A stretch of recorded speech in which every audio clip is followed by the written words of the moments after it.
¿Qué tal? ¿Cómo les va a todos? Buenos días. Bienvenidos a Alameda en esta mañana tan especial que estamos viviendo. Una mañana en la cual hemos venido aquí a buscar de Dios esa alegría que solamente Él nos puede dar y que nadie nos puede quitar. Lamento decirle que el mensaje de hoy no es esa clase de mensaje sencillo que uno puede decir, bueno, hoy vamos a hablar de 3 pasos acerca de cómo recuperar a tus relaciones perdidas. Usted hace el 1, el 2 y el 3 y se le da, lo recupera, ¿sí o no? ¿Sí o sí? Si fuera tan sencillo, ¿no? Si fuera paso 1, paso 2 y paso 3 y tu hijo vuelve a casa, si fuese paso 1, paso 2 y paso 3 y restablecieras tu matrimonio. La verdad es que no es tan sencillo. No es tan predecible, porque de lo que estamos hablando es personas. Y si hay algo impredecible en la faz de la tierra, son las personas. Pero aún en medio de lo inmanejable, al menos la Biblia nos da ciertas pistas. Ciertas pistas acerca de si un milagro va a ocurrir, un milagro de reencuentro, un milagro de reconciliación. ¿Qué es lo que se supone debe suceder? ¿Cómo se supone debemos estar preparados? Hay una historia en la Biblia, quizá una de las historias más emocionantes de toda la Biblia, una historia que contó Jesús y se encuentra en Lucas capítulo 15, a partir del verso 11, que nos habla de esto, de un padre que perdió a su hijo, un día su hijo se fue y lo abandonó, y eso nunca pudo quedar así, y solamente iba a terminar el día que padre e hijo pudieran volver a encontrarse y la reconciliación ocurra. De esta historia no sacamos 3 pasos sencillos acerca de cómo lograrlo, pero al menos sacamos varias verdades, varias máximas que nos pueden servir, que te pueden servir a vos que estás hoy en una situación así. ¿Cómo manejarme? ¿Qué hacer? ¿Qué se supone que debo hacer cuando hay personas a quienes han quedado relaciones rotas en el camino? ¿Qué le parece si nos introducimos en la historia y dejamos que la historia misma sea la que nos dé estas máximas, estas lecciones? El versículo 11 comienza así. Un hombre tenía 2 hijos. El menor de ellos le dijo a su padre, papá, dame lo que me toca de la herencia. Así que el padre repartió sus bienes entre los 2. Poco después, el hijo menor juntó todo lo que tenía y él se fue a un país lejano. Esta historia la conocemos como la historia del hijo pródigo. Ahora, la primera pregunta que uno se hace al ver solamente este cuadro, esta escena, es preguntarse, ¿qué error cometió este padre para que un hijo le haga una cosa así? ¿Qué error cometió este padre para que un hijo lo abandone? Y si miramos lo que la historia cuenta, al menos la historia no menciona que el padre haya cometido ningún error. Y esta es la primera lección.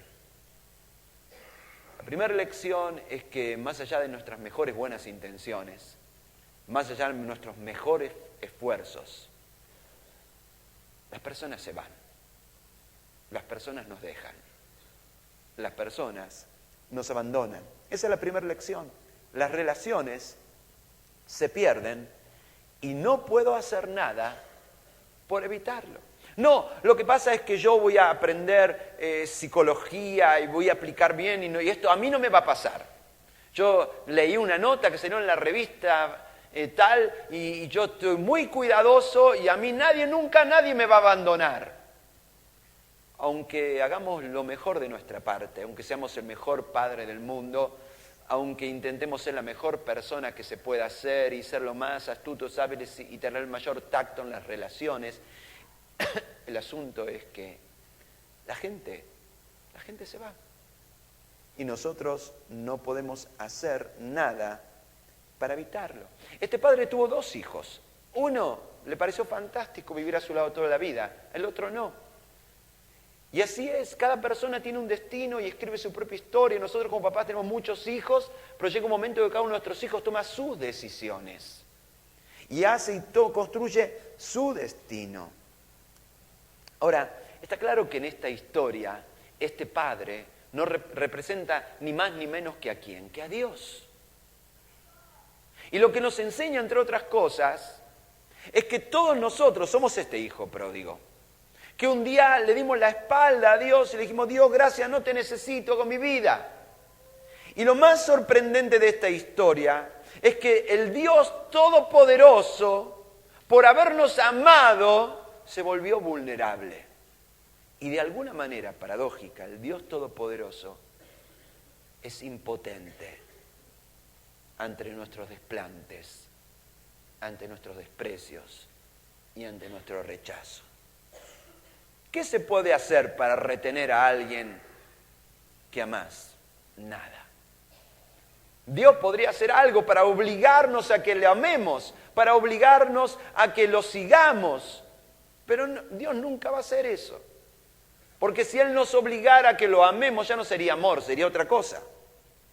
Y cada vez que nosotros pretendemos obligar a los demás a quedarse a nuestro lado, el resultado nunca es el deseado, porque el amor no se puede obligar.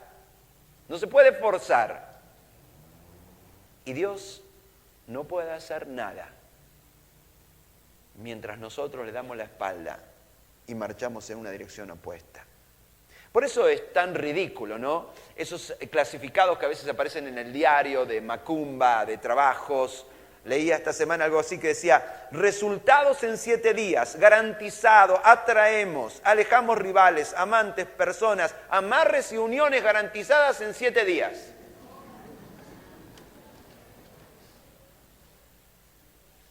Ahora la gente promete ni lo que ni Dios puede hacer. Con lo cual muestra la farsa que significa todo esto, ¿no? La primera lección es esta. A veces los papás, cuando vemos que perdemos a nuestros hijos porque nuestros hijos toman malas decisiones, nos agarra el ataque de culpa. ¿Qué hicimos mal? ¿Qué hicimos mal? ¿Qué hicimos mal?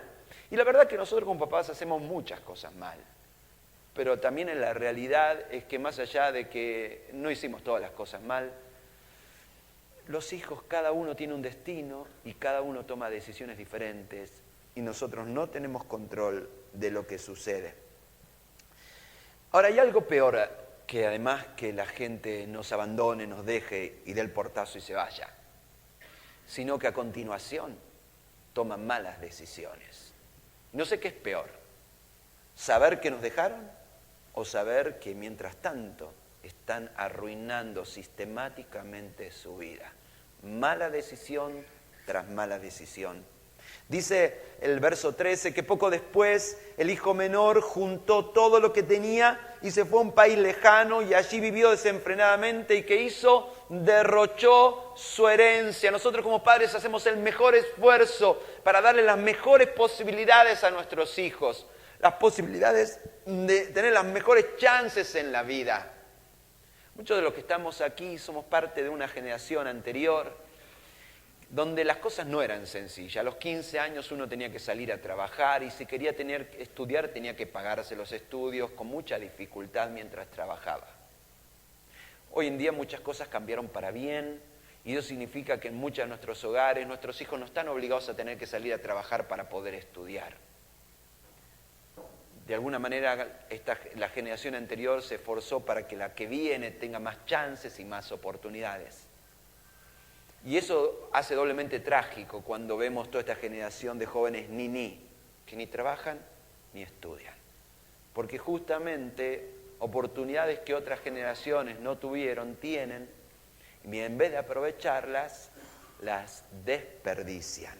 Dice que este joven derrochó su herencia, el fruto del trabajo de su padre lo dilapidó. Y cuando ya lo había gastado todo, sobrevino una gran escasez en la región. Y él comenzó a pasar necesidad. Así que fue y consiguió empleo con un ciudadano de aquel país, quien lo mandó a sus campos a cuidar cerdos. Tanta hambre tenía que hubiera querido llenarse el estómago con la comida que daban a los cerdos, pero aún así nadie le daba nada. La segunda máxima que tenemos que aceptar, las dos primeras no son las sencillas, es que las personas eligen mal. Y cuando esto sucede, yo no puedo tomar las decisiones de otros. Dios, dame serenidad para aceptar las cosas que no pueden ser cambiadas. Así dice una oración que repetimos cada viernes en Celebremos la Recuperación. Y dentro del rubro de las cosas que no podemos cambiar, aparece ahí casi en el primer lugar, cuando las personas que amamos empiezan a tomar malas decisiones. A veces nosotros quisiéramos inmiscuirnos, involucrarnos, forzar, meternos, ser metiches, pero la verdad es que las personas que amamos toman malas decisiones y nosotros no tenemos ningún control de lo que está sucediendo. Claro que uno lo mira desde afuera y dice, ¿cómo puede ser? ¿Cómo puede ser que se está destruyendo sus oportunidades, se está tomando una mala decisión detrás de cada mala decisión y no se da cuenta? Más que preguntarnos cómo puede ser que le pase eso, deberíamos preguntarnos cómo puede ser que nos pase esto.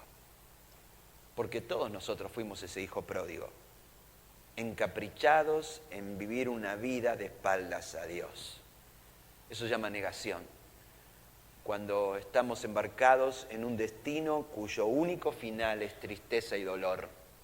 Y aún así nos aferramos a ese destino hasta las últimas consecuencias, hasta haber dilapidado todo, hasta haber destruido todo, hasta haber arruinado todo. ¿Cuáles son los síntomas de la negación? En primer lugar, la ceguera.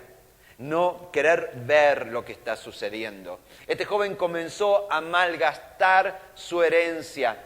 Empezó cada vez a tener menos y menos, pero mientras tuviera algo, él no veía nada.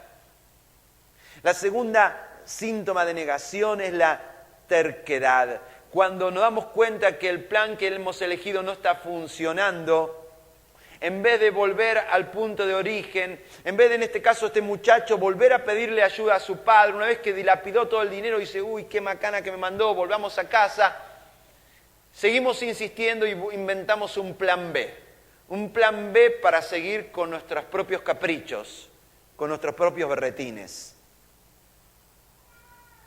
Y el tercer síntoma de negación es la soberbia. Porque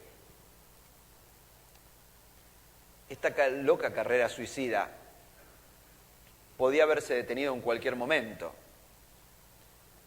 Si este muchacho hubiera aprendido a decir dos palabras que a todos nosotros nos cuesta mucho pronunciar. Me equivoqué. Qué difícil pronunciar esas dos palabras, ¿no?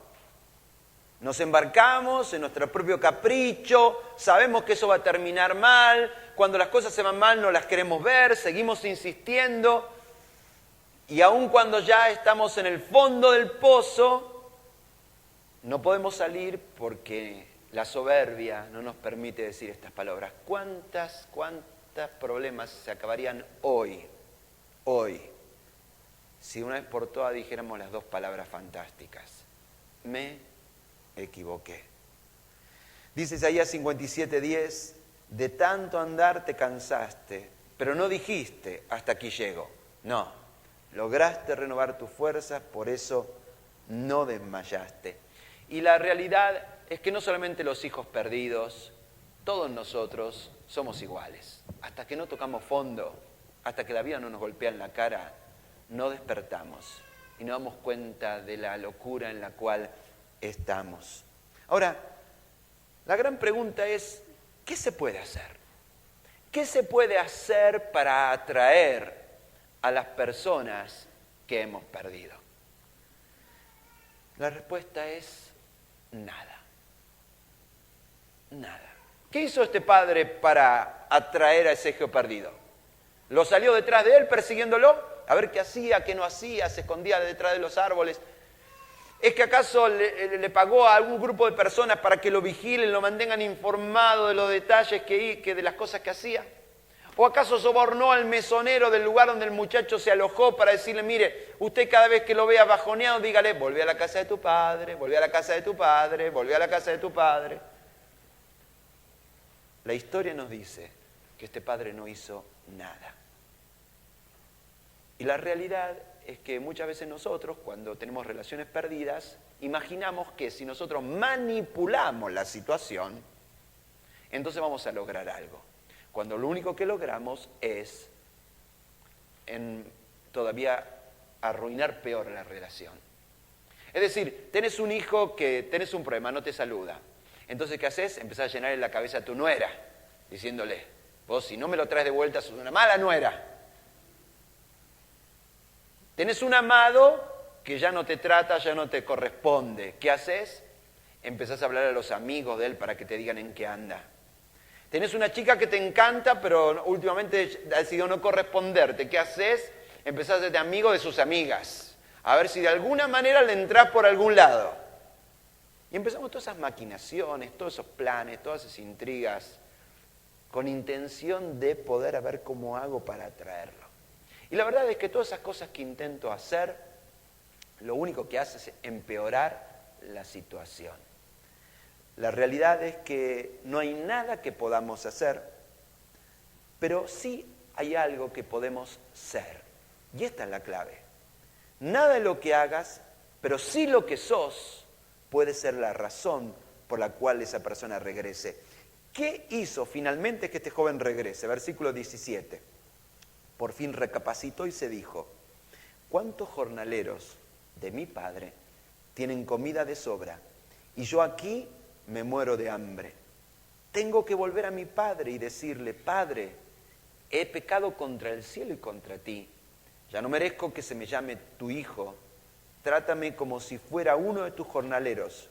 Así que emprendió el viaje y se fue a su padre. Esta es la tercera máxima. Lo que eres es más importante que lo que haces. Y si querés lograr recuperar una relación perdida, lo que tenés que enfocarte es ser una persona brillante. ¿Qué provocó que este joven decidiera volver a su padre? Ninguna entrega ni manipulación de su padre. El solo recuerdo de quién es esa persona que dejó. El solo recuerdo del ejemplo de este hombre. El solo recuerdo de la clase de persona que un día dejó abandonado en ese lugar. Y si vos querés recuperar a relaciones perdidas, esta es la lección. Más importante que cualquier cosa que puedas hacer es la clase de persona en que te estás convirtiendo. Aquel día ese joven miró hacia atrás y me dijo, mira el padre que dejé, el hombre que me estoy perdiendo. Y la única manera de recuperar a las relaciones perdidas no es algo que puedas hacer, sino la clase de persona que sos. Y lo mejor que podés hacer por recuperar al otro es ocuparte de vos, ocuparte de asegurarte de una vez por todas, de dejar atrás tus adicciones, de dejar atrás tus miserias, de dejar atrás tus derrotas sistemáticas en tu vida, de una vez por todas convertirte en la clase de hombre que tenés que convertirte, un hombre brillante, un hombre fuerte, un hombre convencido. Es eso lo que puedes lograr. Papás, que estamos intentando recuperar a nuestros hijos que se han ido, ¿qué podemos hacer? Muchos de los que estamos aquí quizás tenemos hijos que no los podemos ni saludar porque después del divorcio no sé en qué casa quedaron y ya casi tener acceso a ellos se hace imposible. ¿Qué puedes hacer por tus hijos? Lo mejor que puedes hacer por tus hijos es convertirte en un hombre brillante.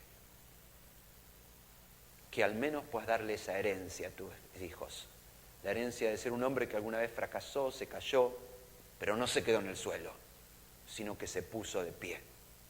Al final de cuentas, yo pienso que la mejor ilustración del rol de los padres en este proceso es como un faro en la costa del mar. ¿Para qué funcionan los faros en la costa del mar? Para que cuando los navegantes se introducen en mar abierto en medio de la oscuridad y de alguna manera en medio de la tormenta deciden volver a casa, volver al puerto, ellos en medio de la oscuridad ven la luz del faro. Y cuando ven la luz del faro, ellos saben cuál es el camino de regreso a casa. El faro no persigue al bote. El faro hace solamente dos cosas. Primero, quedarse en el lugar donde lo dejaron. Segundo, estar encendido. Mientras nuestros hijos hacen sus viajes, y quizás habría que aclarar esto también, ¿no? Todos los hijos hacen ese viaje. Algunos lo hacen de maneras más traumáticas, otros lo hacen de maneras menos traumáticas, pero todos los hijos hacen este viaje. Es parte de la vida. Es más, muchos de los que estamos aquí somos padres. Si tuviéramos un poquito de memoria, recordaríamos que nosotros también hicimos ese viaje. Es que en ese paso de la adolescencia hacia la vida adulta, nuestros hijos necesitan encontrar su identidad. Y no hay otra manera que ellos puedan encontrar su identidad que tomando cierta distancia de nosotros como padres. Ellos necesitan de alguna manera encontrar esa identidad fuera del alcance de nuestro cuidado amoroso. Y necesitan hacer ese viaje. Por lo tanto, no es que los hijos malos lo hacen y los buenos no lo hacen. Todos los hijos hacen ese viaje. A veces menos traumáticamente, a veces más traumáticamente. ¿Qué podemos hacer nosotros como padres? Ser faros encendidos. No sabemos cuánto va a durar ese viaje, pero cuando ellos lleguen a un punto donde necesiten girar la mirada y volver a casa, nos encuentren en el mismo lugar donde nos dejaron y nos encuentren encendidos. Ahora, si el día que tu hijo decida volver, vos estás derrumbado en una depresión, viviendo una vida calamitosa como persona, cuando tu hijo, en medio de la oscuridad, gire la cabeza y pretenda verte de pie y encendido, lo único que va a haber es oscuridad. ¿Qué chance va a tener de regresar otra vez al puerto? Ninguna. Por eso nuestra labor frente a las relaciones perdidas no es algo que podamos hacer. Es la clase de persona que debes ser. La mejor versión de vos mismo. Es la mejor esperanza que le podés dar a las relaciones perdidas. El problema es que a veces estas esperas se hacen demasiado largas. Estos viajes se hacen demasiado extensos. Y en el camino nos pasa lo peor. En el camino perdemos el corazón. Y es que durante el tiempo de la espera hay una revolución de emociones en nuestro corazón. Por un lado, queremos mantener la esperanza de que va a volver. Pero el problema es que cuanto más esperanza tenemos, más dolor de decepción tenemos. Entonces llega un momento en el cual decimos, yo no quiero seguir sufriendo, así que hagamos algo, no tengamos ninguna esperanza y se terminó. Es como la gente que para no sufrir hoy a las 4 de la tarde, dice, ya está, ya perdimos, se terminó. Ni empezó el partido, pues ya dice, ya está, ya perdimos, se terminó. Es la mejor manera de no sufrir, no tener ninguna esperanza. Y cuando nuestros afectos más importantes hacen este viaje, y el viaje se hace demasiado largo, y mantener esperanza lo único que hace es mantenernos doliendo, tomamos la decisión de abandonar toda esperanza. Listo, ya está, no va a volver. Lo otro que podemos hacer durante estos largos viajes que hacen en nuestros afectos es llenarnos de rencor. Y tenemos tiempo, ¿no? Tenemos tiempo para decir, este desgraciado, este desagradecido, esta desagradecida. Tenemos tiempo para preguntarnos por qué me hizo esto a mí. Y lo peor que pasa es que mientras nuestras relaciones perdidas hacen este viaje, nuestro corazón se enferma. Y entonces la gran pregunta sería, si esta semana Dios hiciera el milagro de darte una chance de ese encuentro por tanto tiempo esperado, ¿estarías preparado o estarías listo para arruinar esa oportunidad?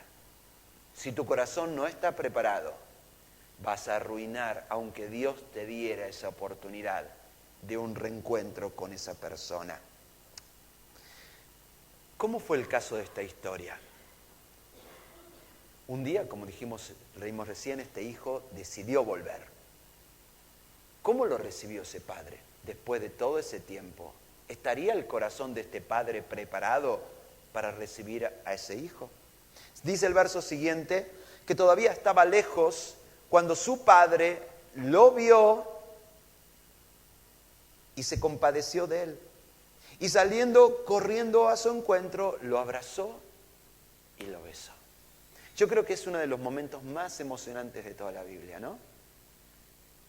Ese día tan esperado, donde ese reencuentro ya que parecía imposible, donde todo el dolor de tanto tiempo de separación, por fin iba a tener un final.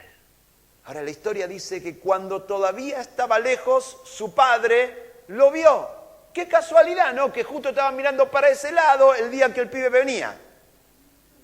¿Habrá sido casualidad? Yo creo que en esta historia nada está de más. Este padre fue el primero en ver el regreso de su hijo.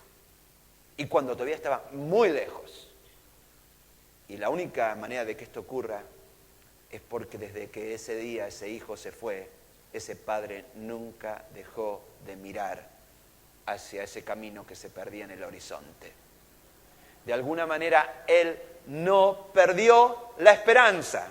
No perdió la esperanza. Él fue el único que lo vio venir, él fue el primero en verlo llegar, porque él fue el único que nunca dejó de mirar.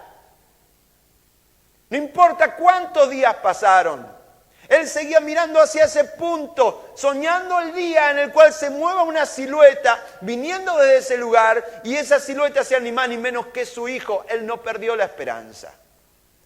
Pero algo más que no perdió la esperanza. Él no perdió el amor. Porque podría haberlo visto venir y decir, por fin que viene. Ahora vas a ver. Ahora va a ver el pibe este. Vas a ver todo lo que me hizo sufrir y yo le voy a hacer sufrir como él me hizo sufrir a mí también.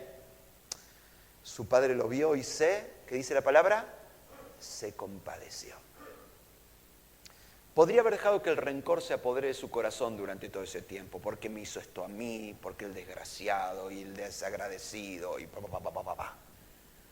él mantuvo limpio su corazón de todo rencor.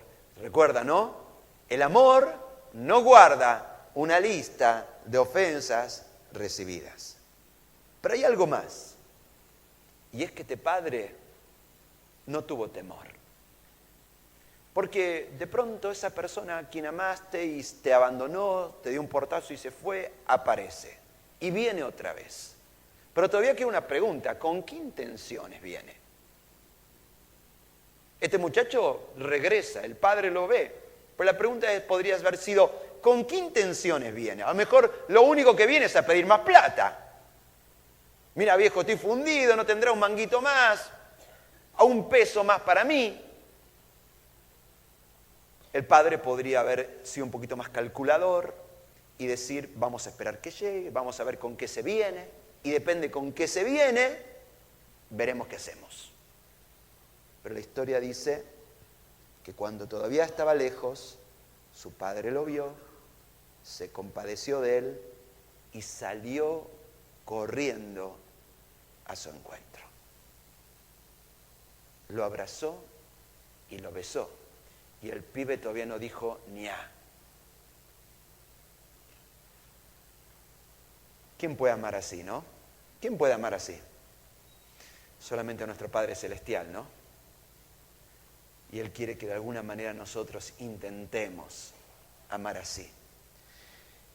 La cuarta máxima es que el reencuentro es una oportunidad única. Por ahí se va a dar una sola vez. Yo puedo aprovecharla o arruinarla. Pero la única manera de no arruinarla es asegurar que mi corazón esté preparado. Que en mi corazón no haya rencor. Que en mi corazón no haya perdido la esperanza. Que en mi corazón ya no haya miedo, sino que haya todo lo contrario. Claro que uno a veces se pregunta, ¿no? ¿Y si vuelve y aparece este personaje, si el desgraciado aparece otra vez? ¿Qué se supone que hay que hacer con él? Y el grave peligro que existe siempre que esto ocurre es el quedarnos a mitad de camino. El decir, bueno, te perdono, pero las cosas ya nunca van a ser igual. Perdonamos un poco y otro poco no. Bueno, te perdono, pero... Y entramos en el ni fu ni fa. De que te perdono, pero no me puedo olvidar. No me puedo olvidar. ¿Y qué quiere que le haga? No me puedo olvidar de lo que me hiciste. Y yo a veces digo, peor no haber hecho nada. Si vas a perdonar, hacelo completamente. Dice el verso 21 que el joven le dijo, papá, he pecado contra el cielo y contra ti. ya no merezco que se me llame tu hijo. Y entonces el padre llamó a sus siervos y le dijo, denle una pala y un pico y pónganlo a trabajar. ¿Dijo así? No. Pero el padre ordenó a sus siervos, pronto, traigan la mejor ropa para vestirlo, pónganle también un anillo en el dedo y sandalias en los pies. Traigan el ternero más gordo y mátenlo para celebrar un banquete, porque este hijo mío estaba muerto, pero ahora vuelto a la vida. Se había perdido, pero ya lo hemos encontrado. Así que empezaron a hacer fiesta. Cuando Dios restaura, Él lo hace completamente. Y si yo voy a darle una segunda oportunidad a una persona, merece que lo haga completamente. Si vamos a perdonar, hay que perdonar. Y el amor no guarda una lista de ofensas recibidas. Así es nuestro Dios. Un día, yo y vos llegamos sucios de miserias, de errores, de mentiras a Dios. Sabiendo que no tenemos ni derecho a pedirle algo a Dios. Diciendo como este joven, Dios, contra vos he pecado. No merezco ni siquiera ser considerado tu hijo. Y aquel día Dios no nos dio lo que merecíamos. Lo que merecíamos era un castigo. Dios nos dio lo que necesitábamos. Y lo que necesitamos es una oportunidad. Y llegado el momento, Dios envió a su Hijo Jesucristo a morir en una cruz. Y Él murió en esa cruz para cargar sobre sus espaldas con todos nuestros errores, con todas nuestras miserias. Él no nos dio lo que merecíamos. Él nos dio lo que necesitábamos. Él nos dio un Salvador. Y su perdón no fue un perdón a medias. Su perdón fue un perdón completo. Como dice Isaías 61:10, en gran manera me gozaré en el Señor, mi alma se regocijará en mi Dios, porque me ha vestido de ropas de salvación. ¿Quién dice amén? Amén. Me ha envuelto en manto de justicia, como el novio se engalana con una corona, como la novia se adorna con sus joyas. Así es tu Dios. Tu Dios, Él te recibe, y si Él te restaura completamente. Y Él nos anima como sus hijos y como portadores del mismo amor, que si vamos a hacerlo, lo hagamos bien. Lo peor que nos puede quedar es hacer algo a medias. Si lo vamos a hacer, hay que hacerlo bien. Y hacerlo bien es hacerlo completamente. Claro que muchos de los que estamos aquí podemos ser de aquellos que hemos sido demasiado heridos. Y todavía podemos seguir peleando con la pregunta, ¿no? ¿Por qué razón? ¿Por qué debería darle a este desgraciado otra oportunidad? ¿Por qué tendría que darle a esta desagradecida otra oportunidad? La historia nos dice de que había un indignado. Ese indignado era el hijo mayor. Al hijo mayor no le gustó nada esta historia de que el hermano vuelva y que para colmo se lo trate así. Y él estaba tan indignado, dice el versículo 28, indignado el hermano mayor, se negó a entrar. Así que su padre salió a suplicarle que lo hiciera. Pero él le contestó, fíjate cuántos años te he servido, sin desobedecer jamás a tus órdenes. Ni un cabrito me has dado para una fiesta con mis amigos. Pero ahora llega ese hijo tuyo, que ha despilfarrado tu fortuna con prostitutas. No sé de dónde sacó esa información. Y tú mandas matar en su honor el ternero más gordo. Hijo mío, le dijo su padre, tú siempre estás conmigo y todo lo que tengo es tuyo, pero teníamos que hacer fiesta y alegrarnos, porque este hermano tuyo estaba muerto, pero ahora ha vuelto a la vida, se había perdido, pero ya lo hemos encontrado. Este hermano mayor estaba indignado. Le decía, yo no pienso entrar a esta fiesta. Y de pronto el padre está en medio de la fiesta y le avisan, tu hijo mayor está ahí afuera y no quiere entrar. El padre podría haber dicho, y si no quiere entrar, que se quede afuera y ya está. Pero no. Así que su padre salió a suplicarle que lo hiciera. A todos los indignados que estamos aquí, el Padre Celestial está aquí para suplicarnos que entremos a la fiesta. ¿Y esto qué significa? Y esta es la lección número 6. Las relaciones son lo importante. Olvido las cosas y abrazo a las personas. Pero papá, nos derrochó todo, dilapidó la mitad de todos nuestros recursos. Las cosas van y vienen. Las cosas van y vienen. Las relaciones son lo más importantes. Esta historia es la historia de todos aquellos que un día perdieron una relación importante. Esta historia nos enseña que estas cosas pasan. No es tu culpa necesariamente. Estas cosas suceden, ocurren. Y cuando ocurren, nosotros no podemos hacer nada. ¿Excepto qué? Excepto asegurarnos ser la clase de persona que supone debemos ser y esperar. Asegurarnos de que nuestro corazón no se enferme y esperar. Asegurarnos que si la vida nos da la chance, una chance puede no darla, pero si la vida nos da una chance de un encuentro, no destruir, no desaprovechar esa oportunidad.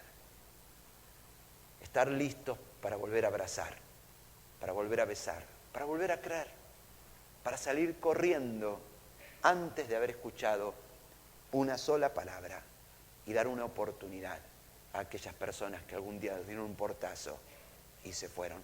No podemos planificar cuándo o si esto va a suceder, pero lo que podemos asegurarnos es que nuestro corazón se mantenga preparado para el milagro y para ese encuentro. Claro que esta historia habla de relaciones perdidas, pero esta historia más que nada habla de la relación perdida. ¿Ustedes saben cuál es la relación más importante perdida? Es la relación de todos nosotros con Dios. Todos nosotros hemos sido el hijo pródigo. Cada uno se apartó por su camino. Y sin embargo Dios no ha dejado de esperarnos un solo día. Y en esta mañana, cuando despuntó la mañana, Dios se preguntó, ¿vendrás o no vendrás a mi casa hoy? ¿Vendrás o no vendrás a mi casa? Todos nosotros hemos sido el hijo perdido, todos nosotros hicimos este viaje. La pregunta es, ¿volviste o no volviste a Dios? Y pastor, si estoy aquí es porque volví. No necesariamente, porque el camino de regreso a Dios no significa venir a un templo. Vos podés estar aquí y tu corazón estar en cualquier parte. Significa algo que pase en tu corazón. Este joven, allí en tierras lejanas, tuvo que experimentar un proceso. Primero, versículo 16, sintió hambre.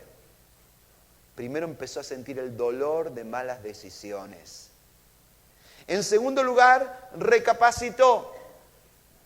Es decir, empezó a pensar, bueno, ¿cómo se vive acá y cómo se vive supuestamente en la casa de mi padre? Y quizás vos estás aquí en este lugar y estás simplemente en esta etapa, en la etapa de evaluar y decir, a ver, ¿cómo sería si fuese cristiano? ¿La estaría mejor o peor que como estoy ahora? Por ahora lo único que estás haciendo es esto, es evaluar posibilidades. El versículo 18 dice que este muchacho se dijo a sí mismo, tengo que volver. Todavía no habíamos dado un paso, pero ya había una certeza. Y quizá vos estás aquí con esa convicción. Tenés la convicción a esta altura de la vida de que o volvés a Dios o nunca va a haber felicidad en tu vida. Pero hay algo más. El versículo 19 dice que este joven dijo, bueno, aunque sea como simplemente un jornalero, aún vale la pena volver. Y ese es el momento de la rendición. El momento en el cual te das cuenta que Dios es Dios y vos no. De que vos no tenés un trato de igual a igual con Dios. Porque a veces nosotros pensamos que con Dios tenemos un trato de igual a igual. No. Hasta que no aceptes que Él es tu Rey. hasta que vos no te coloques en el lugar donde tengas que colocarte. No hay manera de regresar a Dios. Y finalmente el versículo 20 dice, emprendió el viaje. Y ese es el momento donde vos tenés que tomar una decisión. No sé en qué etapa de este proceso estás, pero Dios te invita a que hoy tomes una decisión.